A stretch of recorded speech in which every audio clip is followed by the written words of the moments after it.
Thank you, Presiding Officer. I've listened with great interest to the debate this afternoon and have recognised that this is not a new problem in housing, but I hope that I'll be able to demonstrate that this government has at its heart not just the availability of housing, but also has done a considerable amount of work in improving the standards of housing, and I hope it's reaching its ambitions set out in Scotland's Sustainable Housing Strategy of 2013 about the types of houses we should be building in Scotland.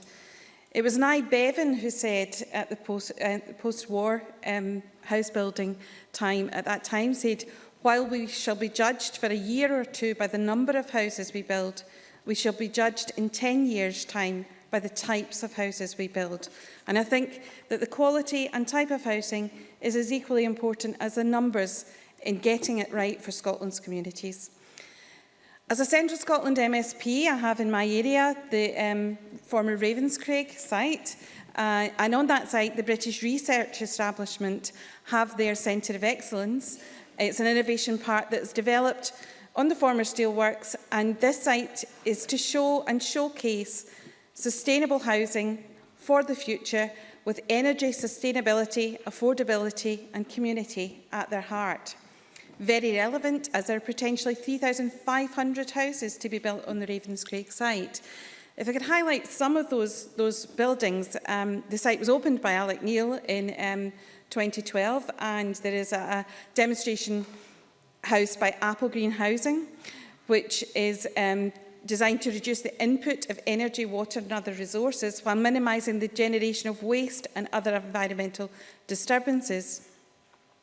They've used technologies from around the world to assist communities in achieving sustainable builds as well as ongoing sustainable living.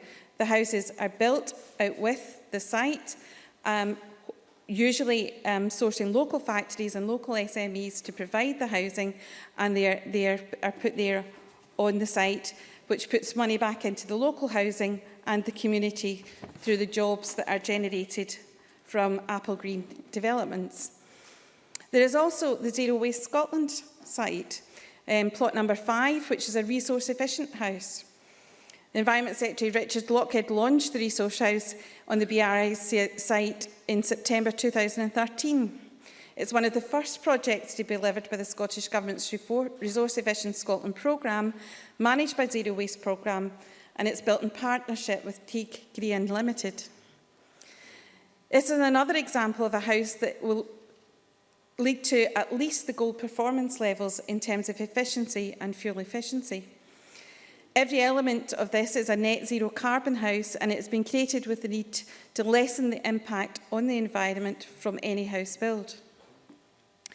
It's built to the 2016 Scottish Building Standards gold performance requirements and working to the 2014 Waste Scotland regulations. It's a modular house, and it shows the principles of resource efficiency with the aim of bringing sustainable, affordable and repeated family housing models to the construction market.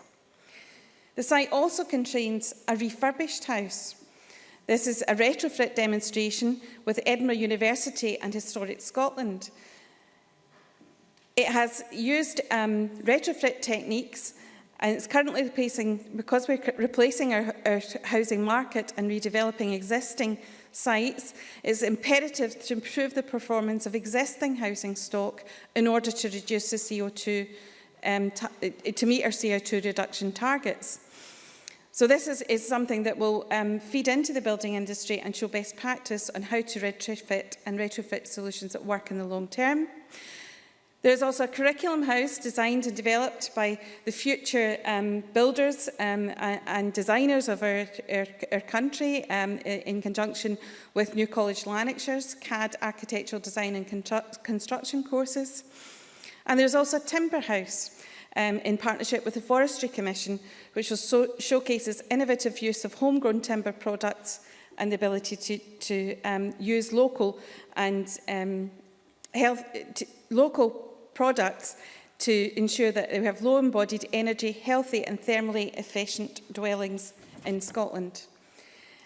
And the reason that I highlight the BRE and the importance of the work that they are doing is that I know that this government, the Scottish Government, is absolutely committed to reducing fuel poverty. Since 2009, the Scottish Government has spent over £500 million on a range of fuel poverty and energy efficiency programmes, helping over a third of all Scottish homes to meet performance criteria. The energy efficient programme SEEP will aim to improve in a multi-year funding to improve energy efficiency of all Scottish buildings, both domestic and non-domestic. The Scottish Government has also committed an unprecedented £119 million to the fuel poverty and energy efficiency budget, and that will split between home advice and also a variety of home and energy efficient programmes in Scotland. So not only is the Government delivering on its capital build and delivering new build housing, it's also looking at how we can create sustainable, fuel efficient and effective homes for Scotland in the future. If I could just touch on some of the issues raised in the debate. Alex Johnson talked about how he had concerns about how the socially rented sector might react to rent controls. I hope he'll also pay attention to the effect of the DWP welfare reforms on that sector. We visited as a committee from the Welfare Reform Committee Inverness to see the pilot of the universal credit being rolled out there, and there were concerns that showed that the average rent arrears for non-universal credit tenants was around £200 in the area. But when you went into universal credit, that rose to £1,000, but in temporary accommodation, particularly serviced by the private rented sector, the average was £2,100. And the reason for that was the inability to pay directly to the landlords anymore, and also some of the concerns regarding the time limits, where if somebody moves tenancy between their universal credit payments, one landlord could end up receiving the full amount. So I hope he will pay attention to those concerns that are also being raised about DWP. Do I have any more time, Presiding Officer? But another 30 seconds. 30 seconds, okay.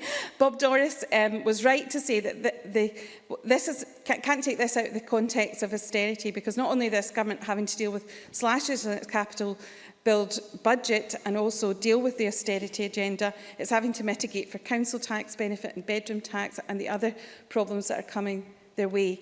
But in terms of comparison, I'm not going to compare us with what was done in the past. If you look at the rate of social sector completions in Scotland per 100,000 of population, Scotland sits at 65.3 per 100,000.